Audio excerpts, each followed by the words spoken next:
Escola da Vida e a Mecânica dos Fluidos.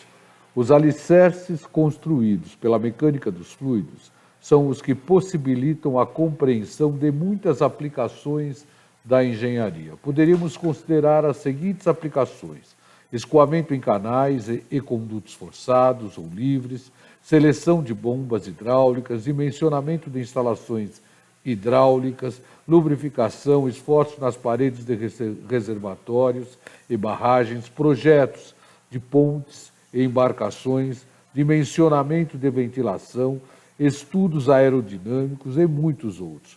Portanto, não dá para pensar em engenharia sem mecânica dos fluidos. Mecânica dos fluidos básica, Raimundo Ferreira Ignácio. Uma viagem pelo livro do professor Franco Brunetti, pelo livro do professor Raimundo Ferreira Ignácio. O livro Mecânica dos Fluidos do professor Franco Brunetti pode ser adquirido em livraria ou consultado em biblioteca. Já o livro do professor Raimundo Ferreira Ignácio está disponível gratuitamente na web, na página www.escoladavida.eng.br. Você entra na página e vai clicar na engenharia. E aí você tem duas opções, ou fenômeno de transporte para engenharia civil ou mecânica dos fluidos. Se você clicar em fenômeno de transporte para engenharia civil, automaticamente ao abrir a página você deve clicar em bibliografia básica e terá acesso ao material mencionado. Como abordar o problema? Partimos do enunciado. Ler atentamente o enunciado. E aí se questionar: eu compreendi? Se a resposta for não, volto e leio novamente o enunciado. Repito esse procedimento até que a minha resposta seja sim, eu compreendi o enunciado. Compreendido o enunciado, eu vou elencar os dados e o que se deseja determinar. Feito isso, em função do que se deseja determinar, escrevo as fórmulas a serem usadas. Executo as operações necessárias para obter as respostas procuradas. Importante aqui verificar se existe uma coerência nas unidades, se as equações são homogêneas, ou seja, todas as variáveis envolvidas devem estar no mesmo sistema de unidade. Analiso e reflito sobre as respostas obtidas e me questiono: são coerentes? Se não, volto, porque eu não devo ter compreendido adequadamente o enunciado, e aí vou repetir o processo. Agora, se são coerentes, fim, acabei de resolver o meu problema. O fato de não ser coerente, repetir o processo, significa que eu devo elencar os dados, devo estabelecer os conceitos e as fórmulas que serão usadas, executar as operações, lembrando que as equações devem ser homogêneas, analisar as respostas. Então eu tenho que ter uma noção do que eu vou encontrar. Vamos aplicar este fluxograma no problema a seguir.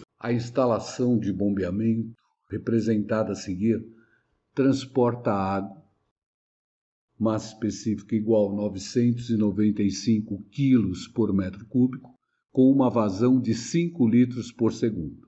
Sabendo que a instalação tem um único diâmetro igual a 63 milímetros, que a aceleração da gravidade é 9,8 metros por segundo ao quadrado, que a pressão na entrada da bomba, registrada por um vacômetro, é menos 55.870 Pascal, e que a pressão na saída da bomba, registrada pelo manômetro, é 156.016 Pascal, pede-se a carga manométrica da bomba, a perda de carga antes da bomba e a perda de carga depois da bomba.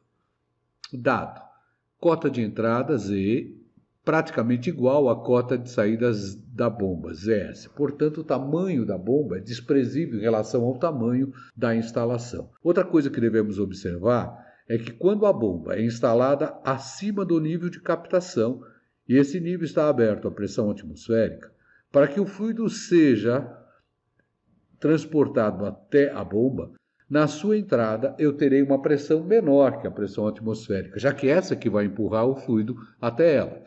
Ora, se eu trabalho na escala efetiva, se ela é menor e a pressão atmosférica é zero, eu vou ter uma pressão negativa.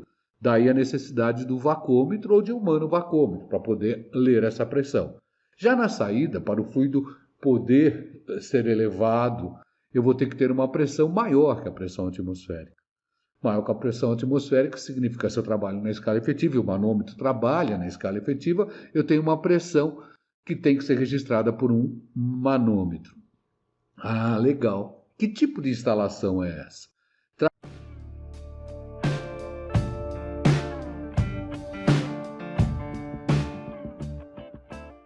Trata-se de uma instalação de recalque, já que o fluido vai de uma cota inferior para uma cota superior, exigindo, nesse caso, a bomba. Para a solução, recorremos à equação da energia para um escoamento incompressível, aquele que tem massa específica e peso específico constantes, e em regime permanente, aquele onde o tempo não entra como variável, o que vai a carga inicial mais a carga manométrica é igual à carga final mais a perda de carga do início ao fim. E o único trecho que não consideramos a perda de carga na equação da energia é entre a entrada e a saída de uma máquina. Não é que essa perda não exista, ela existe. Eu não considero porque ela já é considerada no rendimento da máquina, que é sempre menor do que 100%. Então eu vou ter que a carga de entrada mais a carga da bomba é igual à carga na saída. E me diz uma coisa, como é que eu calculo a carga total em uma seção? Veja o quadro acima. A carga total vai ser sempre a carga potencial, que eu represento por Z, mais a carga de pressão, que seria a pressão dividido pelo gama, mais a carga cinética, que seria o V ao quadrado sobre 2G.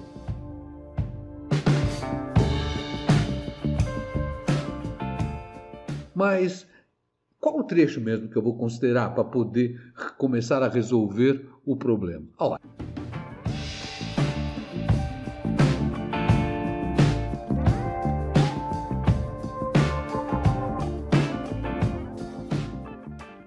É aquele onde eu não levo em conta a perda de carga, já que ela é uma das incógnitas. Por isso eu vou aplicar a equação da energia entre a entrada e a saída da bomba, já que a perda, nesse caso, já vai estar no rendimento da bomba. Então eu vou ficar com a carga de entrada mais a carga manométrica é igual à carga da saída, ou seja, a carga potencial de entrada, o Z, mais a carga de pressão na entrada, que é o P sobre gama, mais a carga cinética na entrada, que é o V ao quadrado sobre 2G, mais a carga manométrica, que é o HB, igual a carga potencial de posição, que é o ZS, mais a carga de pressão na saída, que é o PS sobre gama, mais a carga cinética na saída, que é o VS ao quadrado sobre 2G. Lembrando que essas velocidades são velocidade média.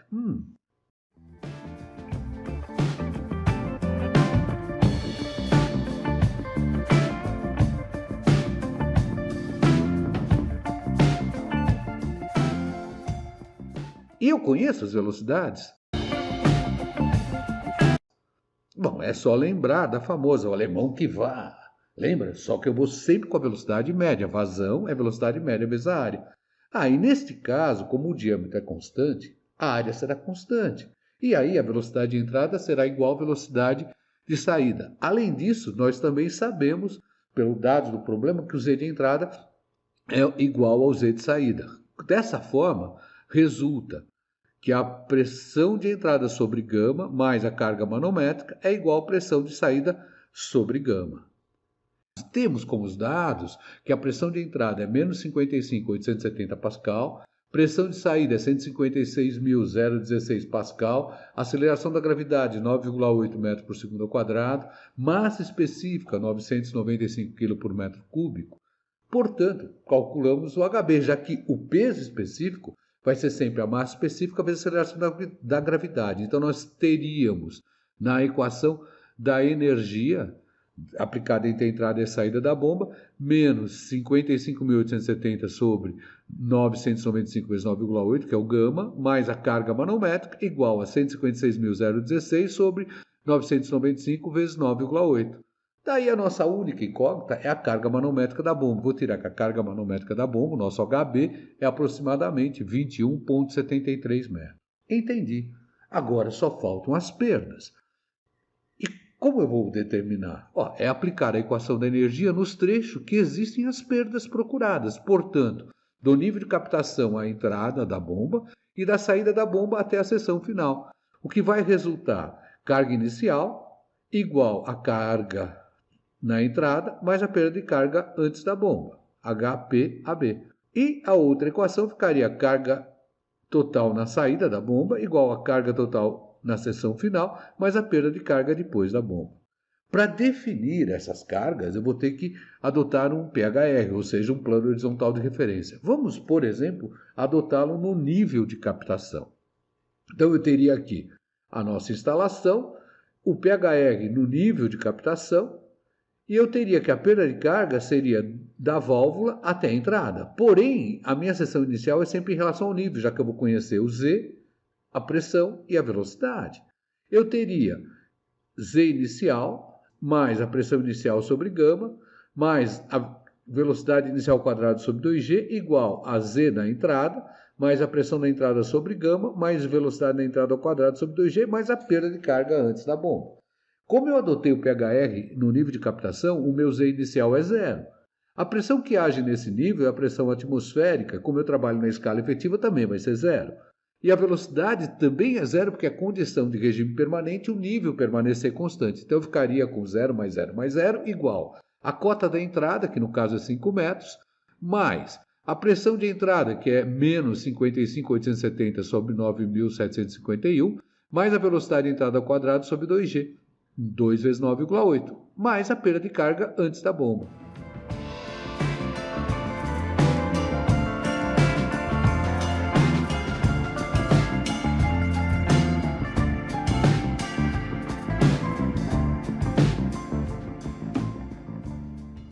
Bom, então agora aqui eu preciso determinar a velocidade média na entrada da bomba, meu ver.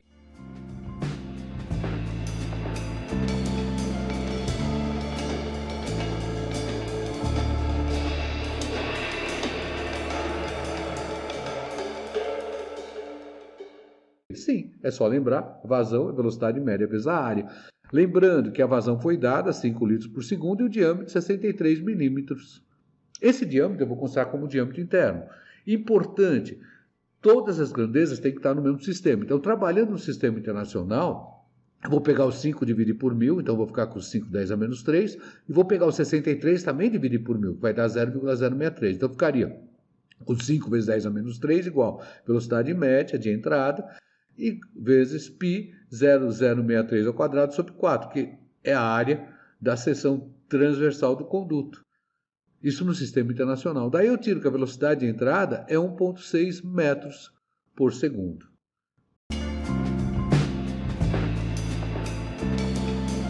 Desta maneira, eu já consigo calcular então a perda de carga antes da bomba. Claro, eu vou ficar com 0 igual a 5 menos 55.870 sobre 9.751 mais 1,6 ao quadrado sobre 19,6 mais a perda de carga antes da bomba. Minha única incógnita é a perda de carga antes da bomba. Fazendo todos os cálculos, eu vou tirar que a minha perda de carga antes da bomba é aproximadamente 0,6 metros. De maneira análoga, vou mudar só o PHR, vou passar o PHR na saída, eu posso calcular a minha perda de carga depois da bomba. Lembrando que eu vou ficar com a cota de saída, mais a carga de pressão na saída, mais a carga cinética na saída igual a carga potencial na seção final, mais a carga de pressão na seção final, mais a carga cinética na seção final, mais a perda de carga depois da bomba. Ora, a minha carga da saída, a carga potencial é zero, porque eu tenho o PHR lá. A carga de pressão eu tenho a pressão 156.016 Pascal, foi dado. Vou dividir pelo gama, que eu também já calculei, massa específica vezes aceleração da gravidade, que deu 9.751. As velocidades, como o diâmetro é o mesmo, são iguais, então elas cancelam, vai ser igual ao Z final, que no caso seria 10 metros. A carga de pressão final, lembra, eu estou lançando a atmosfera, então é novamente zero, já que eu trabalho na escala efetiva. Única incógnita é a perda de carga depois da bomba. Eu vou tirar que a perda de carga depois da bomba vai me dar aproximadamente 6 metros.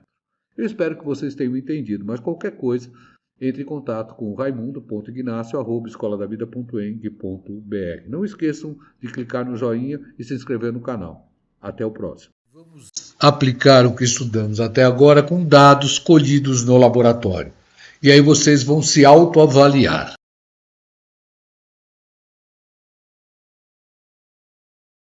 Bem, eu vou estar tirando os dados para você conseguir tirar a perda de carga antes da bomba. Para isso, primeiramente você tem que equacionar ela com a equação de energia, pegando do ponto de captação, e até a entrada da bomba. Eu vou estar adotando como plano do estoque de referência o nível de captação, porque a minha cota Z inicial é 0 e a minha cota Z de entrada da bomba vai ser justamente a distância do nível de captação da entrada da bomba.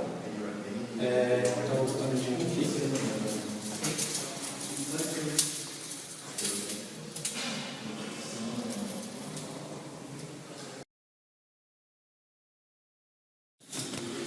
E aí, eu vou estar pegando pressão na entrada da bomba, não vou pegar no nível de reservatório porque é atmosférica e eu vou considerar ela 0, porque eu trabalho na escala efetiva. E aí eu estou falando uma pressão de...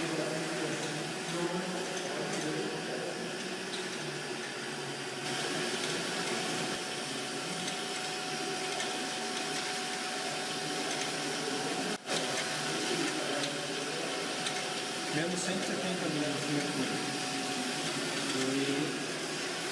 Depois da pressão eu vou estar pegar as velocidades, calcular a carga cinética. No caso, o nível de captação que tem no reservatório, a velocidade é 0, então não existe a carga cinética. E na entrada da bomba, como eu conheço o diâmetro da tubulação que é 1,5 polegadas, aproximadamente 13,1 km quadrados de água, eu vou estar usando a vazão que o Thiago vai colocar. Uma fórmula da cálculo da vazão é a área molecular do tanque, ΔH vezes ΔH sobre o tempo. Eu inicio por dentro do tanque e pego a sua área transversal, 73,5 por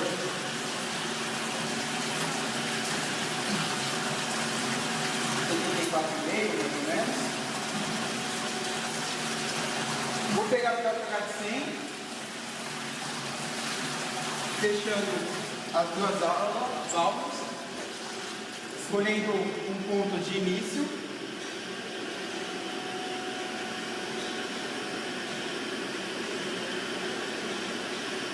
Agora começa a subir. Comecei no 10. Calculo um tempo.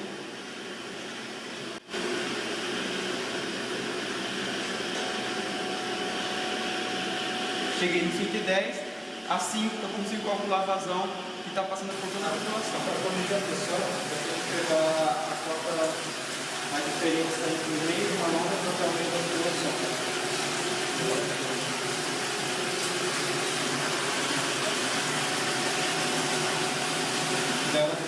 Para a gente fazer o cálculo das propriedades da água, a gente precisa da temperatura da água que ela se encontra. Então aqui no nosso termômetro, na escala Fahrenheit, está acusando 68.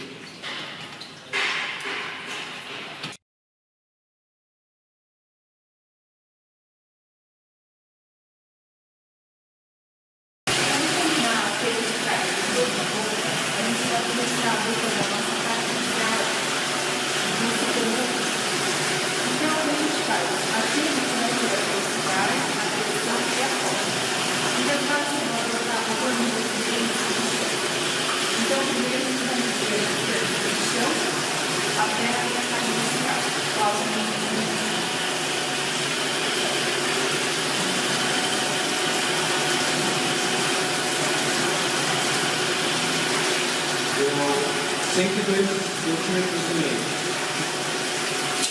Então, nós vamos iniciar a produção elétrica e depois nós vamos fazer a produção.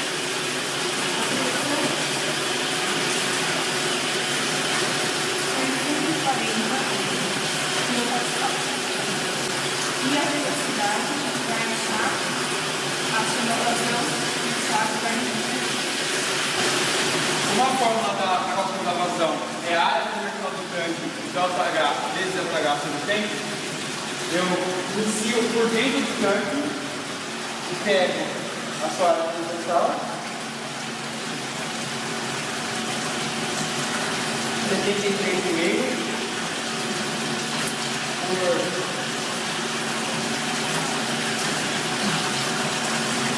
74,5. 4,5, mais ou menos. Vou pegar o calcanhar de 100, fechando as duas válvulas, escolhendo um ponto de início.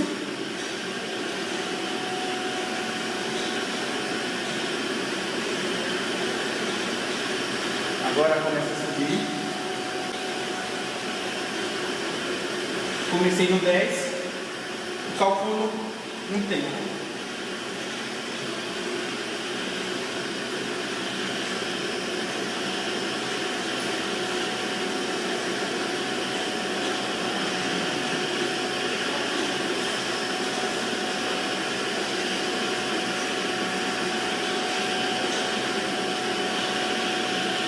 Cheguei no 110, assim eu consigo calcular a vazão que está passando por toda a população.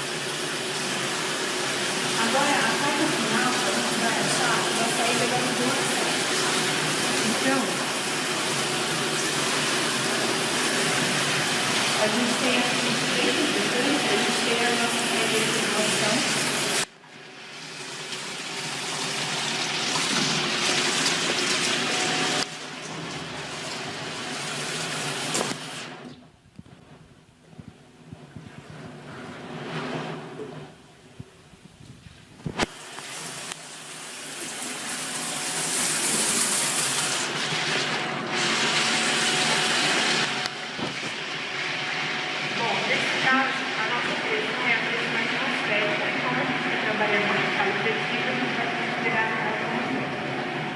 A velocidade a gente vai pegar por uma vazão e a gente vai pegar a nossa corda fazendo duas medidas.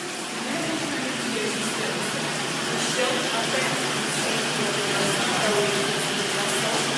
Depois a gente vai fazer a medida do centro da tubulação até a saída dela.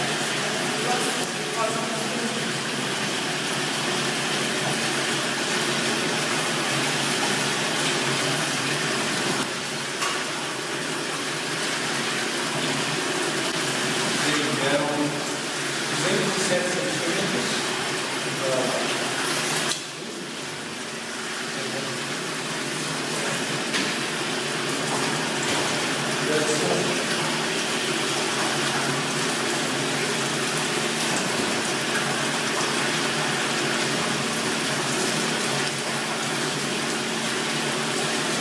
Eram 114 centímetros.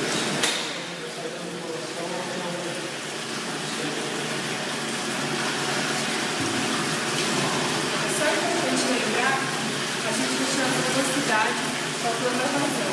Porém, como na entrada, na saída, né, nossa parte inicial e no final, a gente está trabalhando com um jogo do mesmo diâmetro, a gente poderia cancelar essa velocidade. Quando a gente vai fazer a equação da energia, a gente vai ver que a gente acaba cancelando, porque o mesmo diâmetro tem a mesma vazão. A terra, nossa morada, está sendo destruída por quem vê preço em tudo e não vê valor na vida. Pobre homem se enganando, desmatando e matando.